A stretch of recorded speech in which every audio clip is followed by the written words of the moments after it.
Thank you for joining the Citizens Climate Lobby Canada Changemakers Hour Election 2025 version. Before we start, we'd like to respectfully acknowledge that the work we support spans the traditional territories of many First Nations, Métis, and Inuit people across Turtle Island. If you're comfortable, please share your own land acknowledgements in the chat. And we like to, at Citizens Climate Lobby Canada, also share about what we're learning on our journey to become better settlers here on Turtle Island. And one thing that we liked was the movie Sugar Cane. So tonight's learning outcomes, we will share proven strategies for staying balanced, getting organized, and building political will locally during an election. And we've chunked it into two different categories that you would be working with: the climate voter and the non-climate voter. So just as a reminder, what citizen climate lobbyists or CCLers do during elections: you are more than welcome to belong to a party. You can help out at political campaigns. You can run for office. You can write letters to the editor, op-eds, articles, and social media posts that are factual. Just keep your CCL hat separate from your partisan hat and be factual. And, have integrity. And if you're the face of CCL or have been building a political relationship with your MP, please don't burn bridges. My guidepost for this election is you just have to be good. You don't have to be nice. It's okay to be critical. And don't let emotions guide you. Again, be factual. So we have 4 different tools that you can use to help mobilize the climate voter.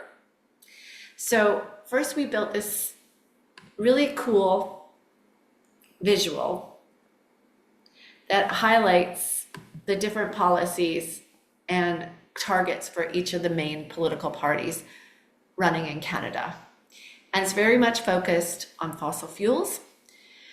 And also it shows the targets for each of the political parties. Just put that out of the way. And then the 4 policies that we focused in on were just for fossil fuels. And it was with a price pollution for households. And unfortunately, it's been canceled. At Citizens Climate Lobby, our view is that a massive disinformation campaign made it politically untenable anymore, which is such a shame because it's about 8 to 14% of the greenhouse gas emissions reductions that Canada has planned from now till 2030. But there's also restricting methane pollution, the cap on the oil and gas sector, and pricing pollution for heavy industries. So as we strengthen the cap on emissions or strengthen the price on pollution, and as our country restricts methane pollution more, these interact with each other and they become stronger or weaker depending on what's happening. So that's why there's such variability. Note that all parties except for the Green Party have indicated that they would cancel the price pollution for households. We're not the restrict methane regulations for all of them, but we're a little unclear of what the Conservatives would do. And basically, the cap on emissions, we're certain that the Conservatives would actually remove the cap, and they would also, they've said quite clearly they're not going to price pollution for heavy industries as well. So for the climate voter, they look at that and they go, oh, so one party is going to get rid of like the major tools that we have to reduce emissions here in Canada. And they're not putting out a costed or vetted alternative climate plans. So people will vote accordingly if they're a climate voter. So that's the resource there. And you can print it in both French or English, and then you just fold it in half. And you can also see all the research here, like all the stuff that we're quoting in that document is found on this webpage. And this is what the front side of the front part of the pamphlet looks like, and this is what the inside looks like. So I've been noticing our QR code is getting scans. They've had about about 50 in the last week. So kudos to all the people that are handing them out and people that are scanning them. So any questions about this document? Great. Nope. We're continuing to educate people about the impact of foreign interference. It's a shame. We worked so hard to get that carbon price, and then a massive disinformation campaign lost it. And there's like lots of evidence that, our election is under threat from foreign interference. And I don't think anybody wants to feel like this again, like we feel right now in the lead up to this election, that our election could be hacked. So in February, we had Duff Conacher come onto our call, and he's one of the co-founders of Democracy Watch, and he's got a PhD in law, and he's a law professor, and he gave us the skinny on the details on what we need to do to protect to safeguard our democracy with regards to policy on that call. And Democracy Watch knows that if we want to protect our democracy from foreign interference, we need to enact a bill similar to C-65 on that, and we also enact a bill similar to Bill C-90. These will help deal with that, and we need to implement what is in Bill C-70, which passed, but they have actually not. The government has actually not put teeth into that bill. Also, we know that that countries that have strong public funding tend to have, for their broadcasters, tend to have more robust democracies. And I don't know if you've just noticed, but Trump is in the final stages of completely defunding PBS and NPR, which are their public broadcasters for TV and radio. So defunding public broadcasters like the CBC, no, we'd like to see that doubled and put up to the G8 average to protect our democracies, but also to protect our culture. The CBC was created in the 1930s to protect us from our identity as Canadians, from being swamped by the country to the south of us. And also, as per Foreign Interference Commission report, we are also asking going forward that all federal leaders apply for security clearance. So this is a great conversation starter. We know that when people find out that that when they think about how much their democracy is threatened and how much work went into the climate, this just mobilizes them even more to just, you give them a place to put their angst. This is what it's for, mostly, and this will empower them to just keep moving. So any questions on that digital campaign? Nope. Happily, it's only costing us like $35 a month to host this campaign, so we're going to keep it running for a couple months after the election as well, so we can remind people that we never, ever want to go through this again.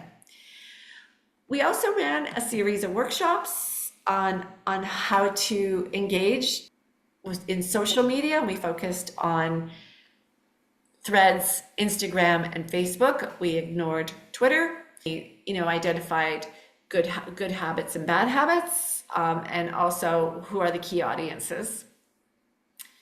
And you can watch that video. It's only 30 minutes long. It was really insightful. And we trained people why Blue Sky is a far superior social media site compared to especially Twitter. And then we gave people the details on how to, grow your following really quickly, and also a little bit about how to integrate it with your own websites. And then lastly, we did amplifying your voice in local media, which was not about writing letters to the editor or op-eds, but it was about being a spokesperson for the climate and citizens climate lobby in your own area, and how to write a media release and how to prepare for media interviews. So if you're doing any events, these resources exist for you, and we trained a bunch of people doing this as well. So those were our media workshops, and then we have, for those who wanted to ask questions at City Hall, at town halls, we formulated a question about carbon pricing that you could draw upon. So those are for the climate voter. Are there any questions? Nope. Nope. And then we just want to express gratitude to the climate voter because in the election 2019, if you voted for a climate champion and they got sent to Ottawa, your single climate vote was worth the equivalent of taking 32 tons of greenhouse gas emissions out of the atmosphere just by that singular action. And that is over the course of 3.5 years, according to this study that was, I think, published in Nature or Science. That's equivalent of living car-free for 14 years, recycling for 162 years, and upgrading 342 years of light bulbs. So thank you to everybody who voted for climate champions who got sent to Ottawa in 2019. Is this also on the pamphlet? No, this is not on the pamphlet, but it is on the homepage of our website. So if Okay. you go to our website, you can grab that data. You can use this data also for just writing letters to the editor, or just like, wow, you know, if you vote for the climate, they're going to take so much CO2 out of the atmosphere. And if people ask you for the data, you can just go onto your phone and go to canada.citizensclimatelobby.org, and it's right there. It's the laser talk that we've chosen to feature this month on our website. Someone might say, oh, it's because of the carbon tax that, all the prices went up and that caused inflation. No, that's a lie. That's been shown again and again. And if people would actually go and do the research, they would find that out. And yeah. Isn't that the beauty of lies, Janelle? Yeah. I mean, you just have to lie. And they spent $1 million lying. So, I mean, it's not people's fault, you know, like it's a tried and true tactic to confuse people, but let me just see what I can find. Yeah. Here's the information that over $1 million was spent on disinformation about carbon pricing in just 1 year by the following organizations, which included conservative political parties and oil companies.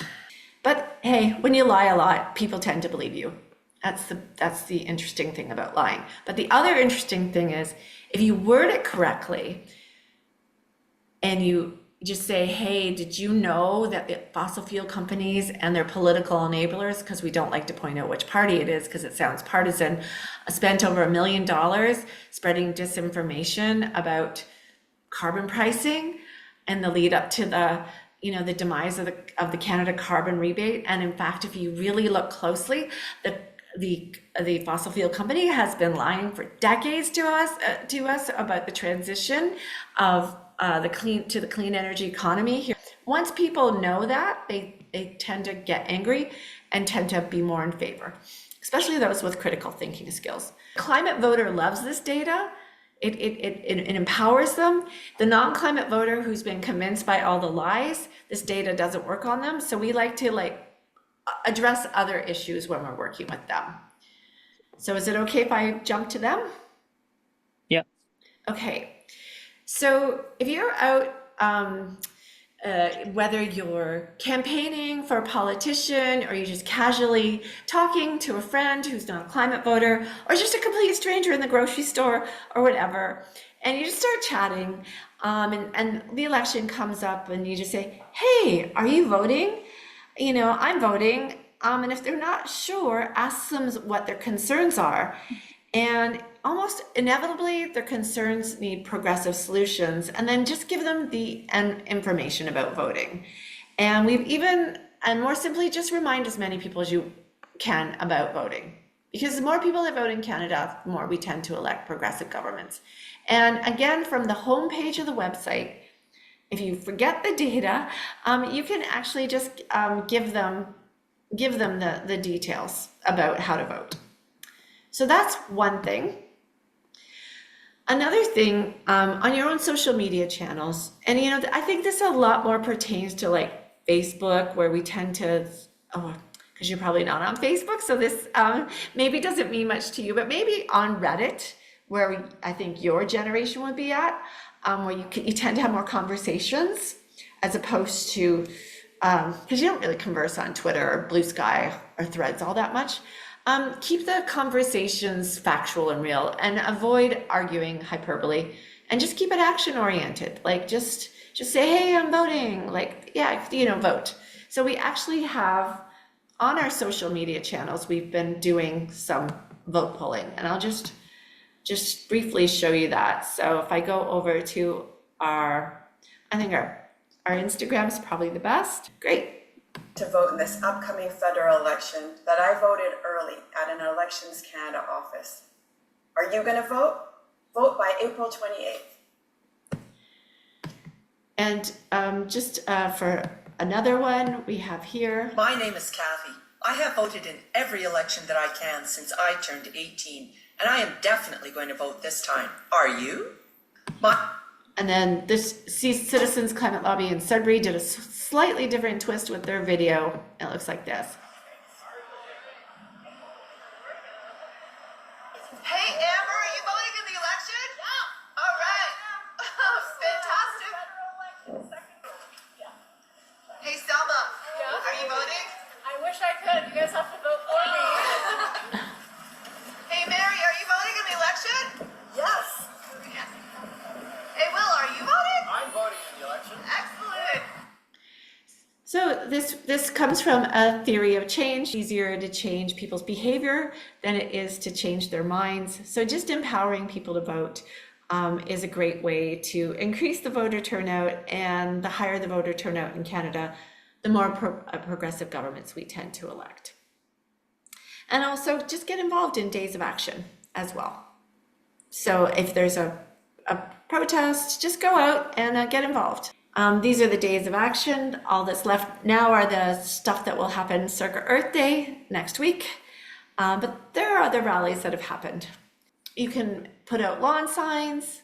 I find where people are finding wearing buttons or woke clothing, like wearing a CBC hat, is helpful. Go to town halls. You can volunteer for campaigns. You can send letters to candidates.